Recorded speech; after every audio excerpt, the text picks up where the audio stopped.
Welcome to GoodHeart Connections, a podcast of Good Neighbors Canada, where we cover inspiring stories, share impactful insights, and connect hearts to make a better world. Join us as we meet extraordinary individuals, explore remarkable projects, and together, let's build a brighter future. Stay tuned for a dose of compassion and a world of good in every episode. Get ready to hear another heartwarming and courageous story in our episode as we had a conversation with Ms. Joëlle Kabisoso, the founder of Sister in Sync. Joëlle opens her heart to revealing her reasons behind the creation of the organization, her unwavering mission to empower Black women, and her vision for the charity organization. Hello and welcome to GoodHeart Connections.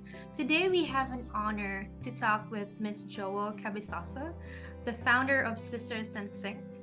In this podcast, we'll get to know more about the organization, how and why she established Sisters in Sync. Joëlle, it's a pleasure meeting you here at GoodHeart Connections. Thank you so much for having me, Jenny. I'm super excited for our conversation today. So we'll start with you sharing about your journey and community development and how did you found it or establish Sisters in Sync? Yes, thank you. Good question. So I started Sisters in Sync back in 2018 as a result of my participation on a campaign called Violence 360. So this was funded under the Black Youth Action Plan with a goal of being able to identify or establish resources and services across the province of Ontario to help Black youth that have experienced violence or that are fleeing violence. And so the way I got involved with the campaign was essentially I had shared my story of having been gang raped by 5 white boys when I was 17 years old. And through that rape, they had posted a nude video of me as well as a tweet that essentially called me a monkey and admitted to having raped me. And having navigated like the social services, the police, disclosing was not easy for me. And so when I shared my story, a lot of people were able to resonate, not necessarily with the piece of gang rape with racial undertones, but the difficulties they had in going to the police or getting members of their communities to believe them. And so that's kind of where this idea of creating a platform for Black women and girls of lived experiences was created. And it's from this idea that like at any stage of our lives as Black girls, as Black women, we'll all be going through different transitions, either at the same time or, at different times, which kind of comes into that aspect of being in sync with one another, being able to support one another and really just kind of like tell each other, like, we see you. And so we are now in our 5th year, and the organization in terms of what we want to achieve is growing and the influence as well. Your story kind of what I've read in one of the John Grisham novels. If you have read one of his books, it's kind of the same narrative as how you founded Sisters in Sync. So also in your experience and expertise, what do you believe are the key ingredients that make charitable initiatives or projects to be successful? I think one of them is authenticity, as well as transparency. People will connect with things that are happening in their lives, right? If you have a real connection with your community, I always say, like, I wouldn't go into a community that I'm not involved in or I'm not a part of or don't understand and try to implement things my way or try to get them to, behave in a certain way. So I think when we're approaching charitable activities and charitable organizations, we really have to make sure that the people that are offering those services or that are engaging those communities are reflective or are a part of those communities. Having been 17 and having experienced that, I now know what it is that I would have needed during that time. So it makes it a little bit easier to connect with other young Black girls, right? Because at one point I was a Black girl and now I'm still involved within their community, right? I'm still able to connect with them, whether it's in French, whether it's in Lingala, which is like my from the Congo, or in English, or, on a religious aspect. So I think that when you're transparent about one, who you are and what your experiences are, and you're just authentic all throughout your mission, it allows people to really resonate and trust that like you're for the people, as opposed to having the savior complex, which we often see across different organizations or communities. You talk a little bit about being connected or having that real connection. Our listeners are passionate about making a difference and changing the world in their own little way. What advice would you give them for those who are unsure where to get involved in charitable initiatives? Yeah, I would say one, take your time in deciding what it is that you want to get involved with. One of the reasons being that, like, it's a reflection of who you are, right? So if you're going to get involved in something maybe that might not have like the best reputation and that'll paint you in a bad light, sometimes, unfortunately, those decisions can carry for a really long time. And it may feel as though like you'll never be able to escape that affiliation or that connection to the group. So it's really important to like understand who you are, what your values are, what you're willing to commit to for short term or long term, and then research the areas around you, right? Like what communities are there and how can you contribute if you're not a part of that community. And I think also making sure that your intentions are pure. So again, back to that savior complex, like you're not looking to volunteer or you're not looking to get involved in an organization because you think they need saving and that you can do that for them, but rather because, again, you want to contribute something or you just want to be there as a support, right? Just kind of saying, like, whatever you need me to do, I'm willing to do. So research is really, really important. And again, also knowing who you are, what you value, what you want to do will also help facilitate. I won't say make it easy, but it'll help facilitate where you end up. So we actually have a lot of volunteer opportunities, at least now as we're like rolling out more programming. So we just yesterday, so Monday, September 18th, we just started our third group. We have a program for Black girls ages 13 to 19 called Becoming Her. And so this is a 12-week program where we work with Black girls in the community to help them get a sense of understanding of who they are, hence the name Becoming Her. So we work with them on creating sort of like a growth plan, identifying different resources, and we tackle self-esteem, emotional intelligence, and resilience building. And so we're always looking for people to contribute to the program, whether it's coming in and giving a talk or just being a volunteer, joining us on our activities. And we also have a conference coming up in March of 2024 where we'll need partners and volunteers as well. And so that's an opportunity where we'll be really talking about how do we reframe our approaches to violence against Black women in the communities. You've talked about partnership. Can you share a story how partnership contributed to any charitable initiatives that you have worked on?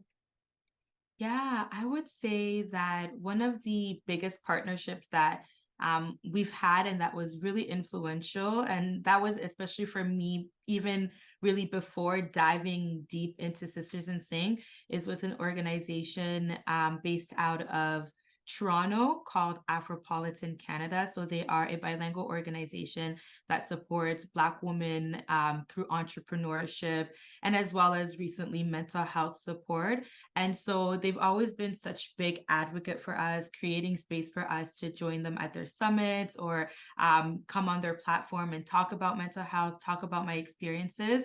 And most recently have really been supporting our gala that's upcoming. So I think without them having been sort of that first organization to plant a seed to I guess, validate my leadership, I truly don't think that I would have had the confidence. Because I had won an award through them. And I remember saying, oh my goodness, like this is my first award ever. I never win anything.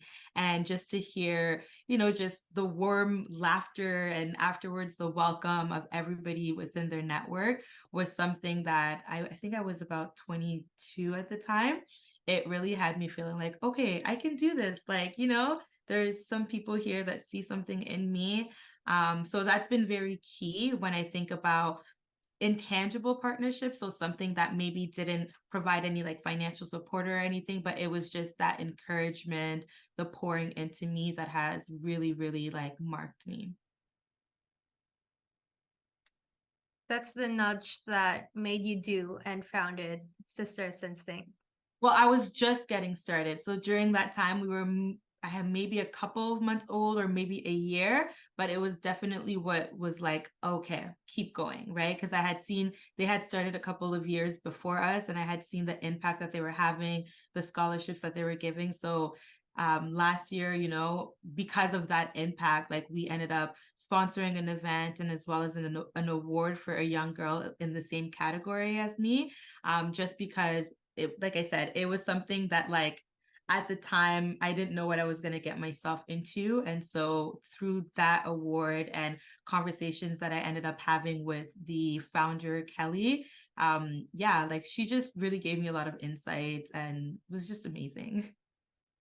You've mentioned about impact. Can you share another story or heartwarming story in Sister in Sync that you consider to have a significant social impact? Yeah, I think for me, when I think about the impact that we're creating, I look at it within the scope of like an individual. So the girls that come into our program come from different backgrounds, they have different life experiences and different reasons as to why they are there. And I think just being given the opportunity to be trusted by them and to be viewed as a big sister. Like I always say, my favorite role in life is being a big sister. I love it because you also have a little bit of power, but it's one of those things where like I feel like I'm a protector. I feel like I'm a mentor, a confidant, a friend, all in one. And for me, it definitely is seeing the girls come into the program. Some of them may come in with little to no confidence at all or are extremely shy, and then just seeing as the weeks are going how they blossom and how they come out of kind of their cocoon, right? And it's, I think, a really impactful thing because we don't often think about the impact that we're doing, even if it's within 5 people. I think sometimes when you think about like charitable activities and organizations, we always think about like world domination. We want to impact like 50,000 people. But I think for me, it's if I'm able out of the 15 girls that come through our program to just impact one person, like that's enough to be like, yeah, this is working. Let's do it again next year. In this podcast, we want to highlight both local and global challenges. In your perspective, what is the most crucial social issue that we should be addressing today? I think the most crucial social issue we should be addressing is definitely the issue of violence against women and girls.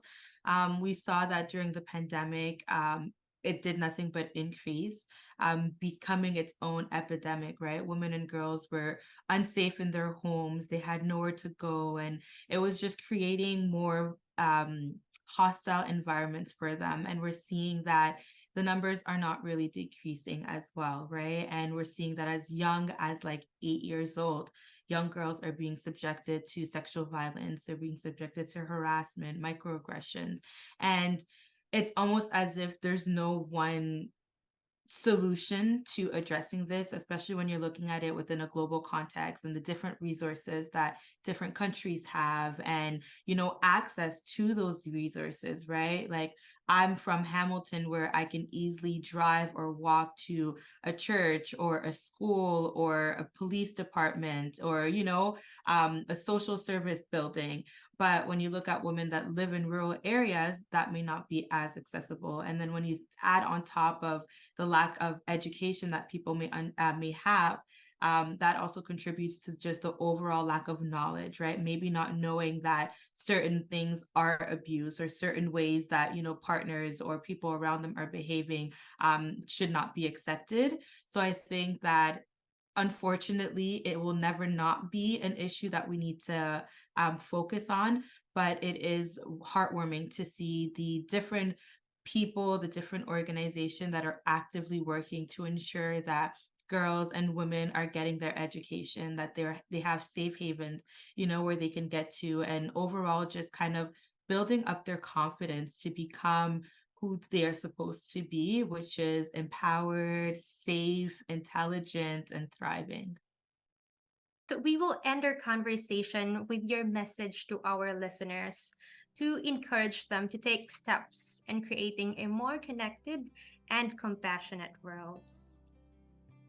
Yeah, I think my final message would really just be along the lines of connected people, connected communities require intentional and active listening. I think a lot of the times, again, we feel like we have the solution to everything. We feel like, our educational background or our research knowledge necessarily means that we know everything and we have every approach.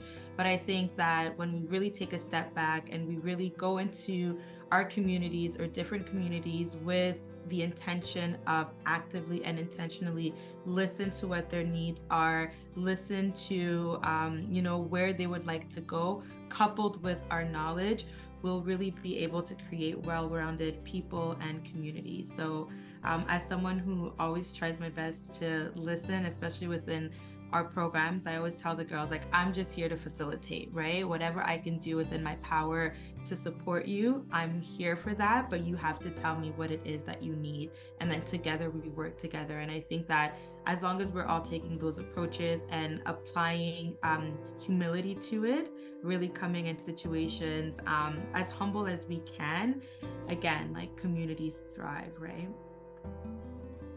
It's been an honor, and I feel more connected to you as you share your story. We hope to see more partnerships with Good Neighbors Canada. And again, it's a privilege to have you here in our podcast. Thank you so much for having me, Jenny. It's an honor.